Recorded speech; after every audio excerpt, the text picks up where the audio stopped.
Students, आज इस lecture में आपको बताना चाहेंगे कि कौन कौन से स्थितियों में बैलमेंट कहलाता है, निक्षेप कहलाता है, कौन कौन की स्थितियों में बैलमेंट नहीं कहलाता है। जैसे कि मैंने आपको प्रीवियस लेक्चर में बताया था कि निक्षेप से तात्पर्य एक पक्षकार किसी दूसरे पक्षकार के पास कोई माल अस्थायी रूप से एक निश्चित उद्देश्य के लिए जमा कराता है और उद्देश्य के पूरा हो जाने के पश्चात उस माल को वो उसी रूप में वापस ले लेता है, उसको हम निक्षेप कहते हैं। हम जीवन में कई जगह निक्षेप का अनुबंध करते हैं और निक्षेप के अनुबंध के कई उदाहरण मैं आपको यहाँ पर डिस्कस करना चाहता हूँ, जिसमें से सबसे पहला है कि सरकारी अधिकारियों द्वारा माल की जब्ती, scissor of goods by the government officials. आप इस बात को जानते हैं कि सरकारी अधिकारी कई बार माल को चेक करते हैं, गुड्स को चेक करते हैं और उसको जब्त कर लेते हैं। अगर उसमें कोई इलीगलिटी पाई जाती है तो जब्त कर लेते हैं। उस जब्ती किए गए माल का जब तक कोर्ट ये डिसाइड नहीं कर देता कि वो माल इलीगल है या लीगल है, तब तक सरकारी अधिकारी उस माल के बैली होते हैं और निक्षेप ग्रहीता होते हैं। और अगर कोर्ट उसको इलीगल डिक्लेयर कर देता है तो ऐसी स्थिति में वो मालिक बन जाते हैं।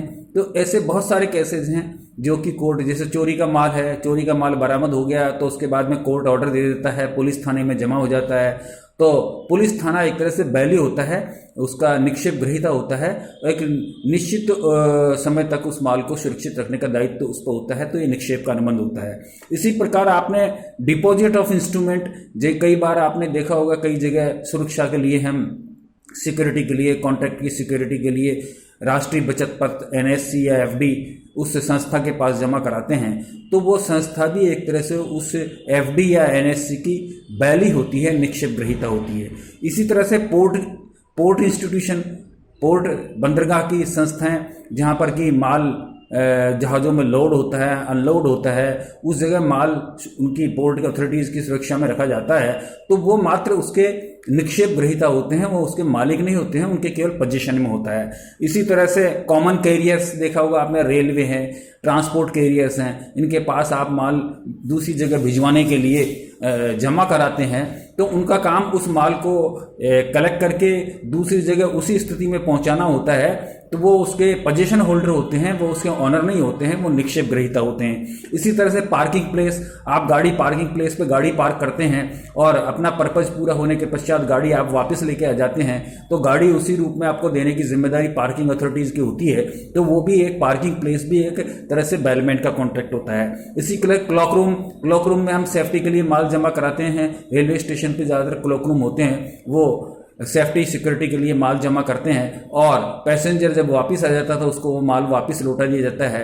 तो ये भी क्लॉक रूम भी एक तरह से जो है बैलमेंट के कॉन्ट्रैक्ट में आ रहा है। इसी तरह पोस्ट ऑफिस में आप डाक एक जगह से दूसरी जगह भिजवाने के लिए डाक जमा कराते हैं, उसके चार्जेस देते हैं। तो पोस्ट ऑफिस की ड्यूटी है कि उस माल को वो उस बताए गए पते पर उसी रूप में भिजवा दे, उसमें किसी तरह का उसमें चेंज करने की पावर्स उसको नहीं होती है।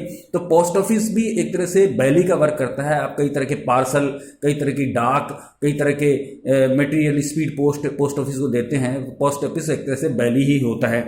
इसी तरह से फेयर प्राइस शॉप, उचित मूल्य की दुकानों में सरकार कई तरह की उचित मूल्य की दुकानों से वितरण कराती है, तो वो सरकार के माल का वितरण करते हैं, वो केवल उनके बैली होते हैं, सरकार के निर्देशानुसार माल का वितरण करते हैं। अगर वितरण के पश्चात कोई माल बच जाता है, सरप्लस होता है, तो उसको वापस सरकार को लौटाना पड़ता है। तो ये एक तरह से क्या है, निक्षेप ग्रहीता हो। इसी प्रकार हायर परचेज एग्रीमेंट होता है कि आप किसी माल को लेते हैं, खरीदते हैं और उस पर लोन लेते हैं, तो जब तक आप उसका लोन का रिपेमेंट नहीं करते तब तक आप उस मकान के उस वस्तु के यूजर होते हैं और यूजर भी एक तरह से निक्षेप ग्रहीता के रूप में होते हैं। उसका ऑनर जो है उसका लोनर होता है, जो लोन देता है वो उसका मालिक होता है, और जब रिपेमेंट हो जाता है उसके बाद में आप उसके मालिक बन पाते हैं। तो हायर परचेज एग्रीमेंट के अंदर भी जो यूजर है वो बैली की भूमिका निभाता है। लेकिन कुछ केसेस ऐसे हैं जहां की बैलमेंट नहीं पाया जाता है। फॉर एग्जांपल आपने बैंक में पैसा जमा कराया तो बैंक में जमा हुआ पैसा एसबी या एफडी किसी भी खाते में जमा कराया गया हो, वो किसी भी स्थिति में बेलमेंट के कॉन्टेक्ट में नहीं आता है। उसका कारण क्या है, बैंक में जो पैसा कराया, जिस डिनोमिनेशन में आपने जमा कराया, उस डिनोमिनेशन में आपको पैसा वापस नहीं लौटाता बैंक डिफरेंट डिनोमिनेशन में लौटाता है, और इसलिए आप बैंक निक्षेप ग्रहीता नहीं कराता है। Collection of money by agent अगर कोई मनी कलेक्ट करता है, किसी लोगों से इकट्ठा करता है, तो वो किसी भी स्थिति में निक्षेप ग्रहीता नहीं कराता। वो तो ये कहलाता है कि अपने प्रिंसिपल की ओर से वो मनी कलेक्ट करता है और प्रिंसिपल को वापस लौटा देता है। बैंक लॉकर भी किसी भी स्थिति में निक्षेप का अनुबंध के अंतर्गत नहीं आते हैं, क्योंकि बैंक लॉकर के अंदर आप बैंक में कुछ भी ऑर्नामेंट्स या ज्वेलरी जो भी रख के आते हैं, उसको आप ही रख के आते हैं, आप ही निकालते हैं। केवल बैंक कस्टडी के अंदर वो लॉकर होता है, इतना सा होता है। बैंक के पोजीशन में वो ट्रांसफर नहीं होता है, इसलिए वो बैंक में लॉकर के एग्रीमेंट जो होते हैं वो कॉन्ट्रैक्ट ऑफ बेलमेंट में या निक्षेप के अनुबंध में शामिल नहीं होते हैं। तो मैं समझता हूं आपको ये स्पष्ट हो गया होगा कि कौन सी अनुबंध निक्षेप के होते हैं, कौन से अनुबंध निक्षेप के नहीं होते हैं। Thank you.